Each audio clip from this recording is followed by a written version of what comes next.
मेरे जिगर के छिल्लू, कैसे हैं आप लोग। स्वागत है आपका आज फैक्ट्री मैन्युफैक्चरिंग के न्यू एडिशन में। तो आइए जानते हैं कि कैसे ये मशीन फटाफट इन बर्तनों को तैयार कर देती है।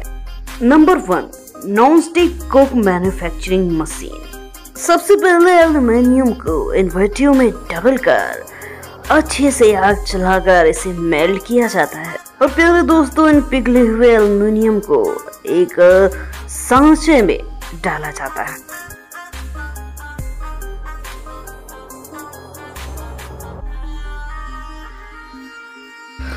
और कुछ देर बाद ये मेल्टेड एल्युमिनियम जब ठोस हो जाते हैं तो इनका शेप कुछ ऐसा हो जाता है। और इसके बाद एल्युमिनियम के मोटी मोटी शीट को एक रोलिंग मशीन में डालकर इन्हें पतला पतला बना लिया जाता है और इसी के कारण एल्युमिनियम की पतली चादरें तैयार होती जाती हैं। और जब तक ये बेहद पतले नहीं हो जाते इन्हें बार बार रोलिंग मशीन से गुजारा जाता है। इसके बाद बारी आती है एक बड़ी सी कटर मशीन की, जो इन सारी चादरों को बराबर बराबर भाग में काटती चली जाती है। इसके बाद चौकोर कटे हुए शेप्स को गोलाकार मशीन में डालकर इन्हें गोल शेप में भी काट लिया जाता है। अगली प्रोसेस में इन सारी शीट को चिकना बनाने के लिए इनके ऊपर मोबिल लगाकर अच्छी तरीके से घिसाई की जाती है। इसके बाद इन गोलाकार शीट्स को इस मोल्डिंग मशीन में डाल दिया जाता है और जैसे ही ये मशीन ऊपर उठती है कोई न कोई बर्तन की आकृति आपके सामने दिखी जाएगी। इसके बाद इनके मुड़े हुए सतह के एक्स्ट्रा पार्ट को एक दूसरी मशीन से छांट लिया जाता है। इसके बाद बारी आती है कंपनी के मोहर को लगाने की, जो इनके पीछे बड़े ही आसानी से लगा दिया जाता है। और दोस्तों अगली प्रोसेस में इन कढ़ाइयों को घिस घिस कर इनकी अच्छे से फिनिशिंग की जाती है और इसके बाद इनको अच्छे से चमका दिया जाएगा, जिसमें आप मूवी देख पाएंगे।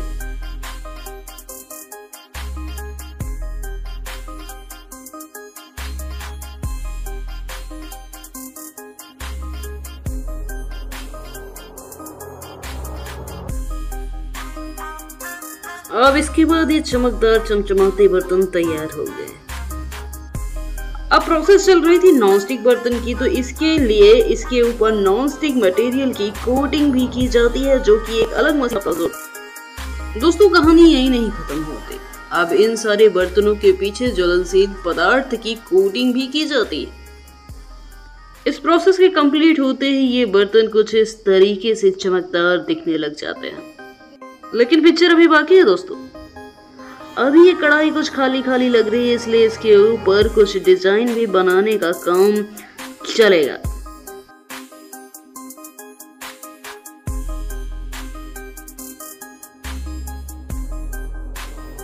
और प्यारे दोस्तों इस डिजाइन को बनते देखना काफी ज्यादा सेटिस्फाइंग है।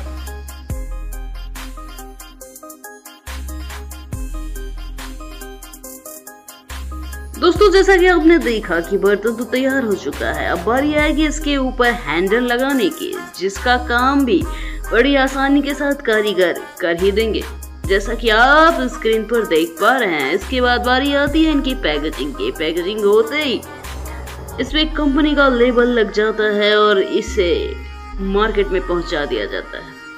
अब दोस्तों अगले स्टेप में देखते हैं कि कांटे वाली चम्मच आखिरकार फैक्ट्री में कैसे बनाई जाती है। इसे फोर्क भी कहा जाता है। इसको बनाने के लिए स्टील शीट को छोटे छोटे टुकड़ों में काट लिया जाता है।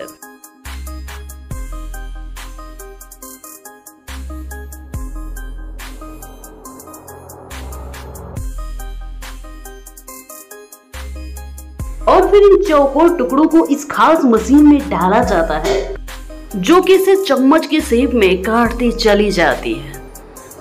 ये एक सांचे का काम भी करता है।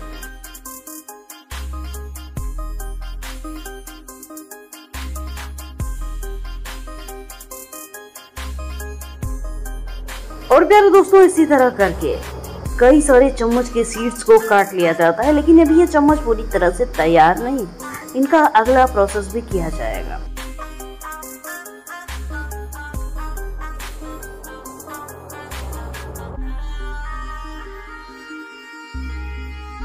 और प्यारे दोस्तों अगली प्रोसेस में से एक और कटर मशीन में भेजा जाता है, जिसमें इन सारे चम्मच को अच्छा खासा शेप दे दिया जाता है।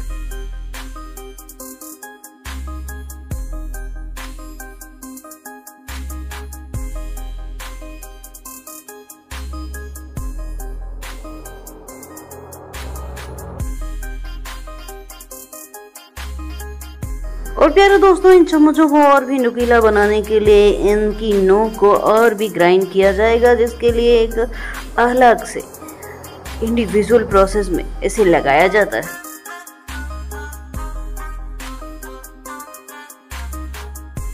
और प्यारे दोस्तों, चम्मच को अच्छी फिनिशिंग देने के लिए इनके चारों ओर ग्राइंड किया जाता है।